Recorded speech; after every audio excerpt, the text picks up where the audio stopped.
Right. And the objective finding is, well, pretty stark. The public confrontation aimed at you was definitely the most severe, the most damaging. Yeah, no question about that based on the data. So we want to clarify exactly why that is and map out the strategic path forward based on the professional judgment here. Okay. So first off, the attack's severity. It wasn't just about the content. It was structurally determined, really amplified, because it specifically targeted your high-status, high-trust digital community. Your digital campfire, as you call it. That space built on, inclusion and proof of love. Exactly.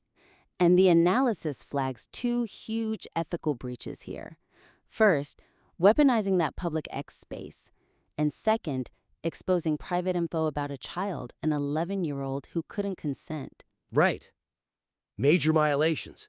Now, the potential weakness, the risk for you, is getting stuck solely on the personal betrayal, the subjective hurt. Which is completely valid, of course, but But it risks overlooking the objective damage, which is that this attack was a permanent witnessed betrayal of the social contract of that entire community. It hits your professional control, your integrity as the host. that makes sense. And, have we really looked hard at the structural evidence that this was calculated? The material you sent shows pretty clearly that with the lawyer and the ex-husband, she actually could keep things contained. Using formal channels, private legal routes, even when she was intensely frustrated, she demonstrated that capacity. Right. She knew how to fight differently when she chose to. Exactly. So the suggestion here, Alberto, is you really need to anchor your understanding in that finding. This was a calculated, targeted decision. It was a choice to use maximum social and digital force against you, specifically in your most vulnerable public domain. Not just like an across-the-board emotional meltdown. Precisely. It wasn't an inability to regulate overall. It was a specific strategy deployed against you. Okay, so think about the side-by-side comparison. Formal complaint channels for the lawyer, right? Documented failures over months. Private, legal-style channels for the ex-husband, princess. Contained. But then for you, a complete shift, totally public, recorded X space. The concrete example, or maybe the way to frame it, is seeing that the public channel itself was the weapon, chosen specifically to strip you of privacy and control. The medium was the message, and the weapon. Yeah, okay. All right, second critique. The disproportionate force of this aggression, it's clinically explained as displaced aggression. And understanding this should, hopefully, reframe the incident and limit that self-blame. Okay, displaced aggression. Yeah. The reports define the attack as being driven by her cumulative stress load. It stems from two big stressors: feeling powerless against the lawyer, the legal system maybe, and the domestic trauma, that narcissistic entrapment feeling from the ex-husband. So external pressures building up. Exactly. Now, the weakness or the danger here is focusing too much on the immediate trigger, whatever you did, the perceived ghosting or withdrawal. Right, the thing that happened right before the explosion. Yeah, because that might lead you to internalize all that rage as just, a relationship failure between you two. When the analysis says the real sources of the anger, the lawyer, the ex, the system, were basically untouchable for her.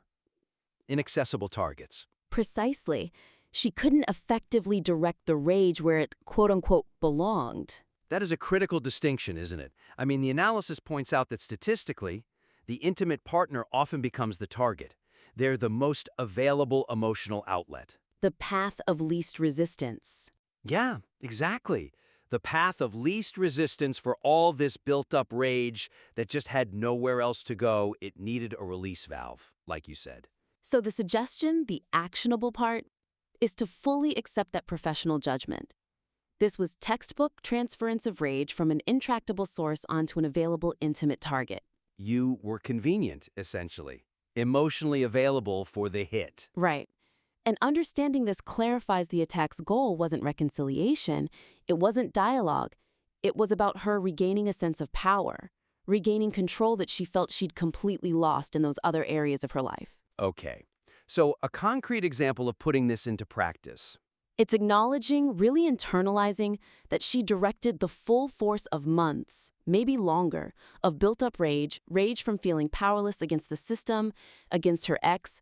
She directed all of that onto you. Instead of the intended targets. Yes, so you need to frame that public ambush as, well, a desperate, maybe destructive, but ultimately desperate attempt to grab power back, but in the relationship domain. The one place she felt she might still have some leverage or control. Where she felt she could win or at least make an impact. Okay, that reframing is powerful. Okay, let's move to the path forward. Recovery here, it requires immediate, rigorous implementation of those 3 professional recommendations. You have to treat them like a clinical, strategic roadmap for getting stable. And the analysis is blunt here. The outlook for immediate relational repair is exceedingly poor. Very poor. So the path is clear.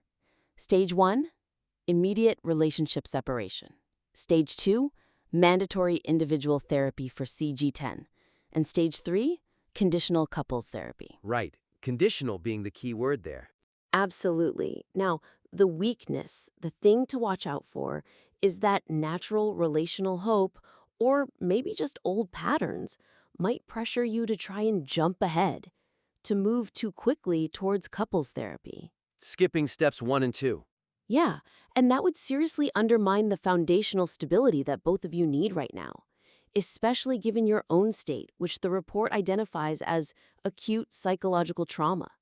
You need protection first. Full stop. I get the temptation to rush towards fixing it, but is the link between stabilization first and any future possibility, is that clearly laid out? It is. The analysis explicitly states separation is mandatory right now because continuing close contact risks further destabilization. And it just intensifies that awful demand withdrawal cycle. Exactly. The couple's work is clearly positioned as conditional. It depends entirely on her taking specific mandated steps first. Accountability is key. Okay, so the primary suggestion then has to be focus immediately, laser focus on recommendation number 1, immediate relational separation and stabilization.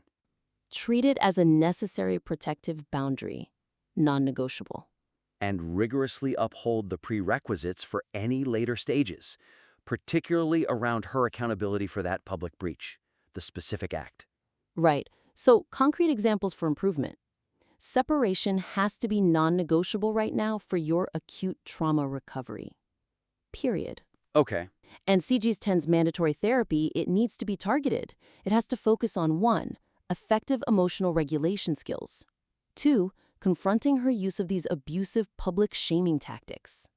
She needs to own that.